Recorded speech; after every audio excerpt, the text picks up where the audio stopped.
Ассалаумағалейкум, шаңырақ оқырмандары. Біз қазір Говада аймағындамыз. Дәл осы сіздер көріп тұрған силикатты 2000 жылғы үйімізден 4 бөлмелі пәтеріміз сатылымда шыққалы тұр. Пәтеріміз 4-ші қабатта орналасқан, өте ыңғайлы жерде.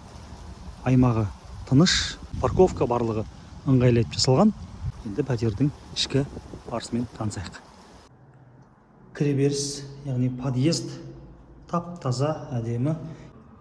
Мынау бізде кіреберісіміз, осы кіреберістен жан-жаққа бөлмелеріміз шығады міне. Бұл мен. Сол жақтан санитарлық торабымыз бар. Жуынатын бөлігі толықтай кафелденген. Ал мында әжетханамыз. Аристон барлығы орнатылған. Қабырғамыз түс қағазбен жабдықталған. Бұл ас бөлмесі. Ас бөлмесінің көрінісі, жиһазы. Мына жағында шағын балконымыз бар. Қойма. Кірген бойда тураңызда сізді жатын бөлме дәл осылай түс қағазбен дәл осылай қарсы алады. Терезе бар. Аула бетке қарайды. Қонақ бөлмесі, кондиционер барлығы орнатылған.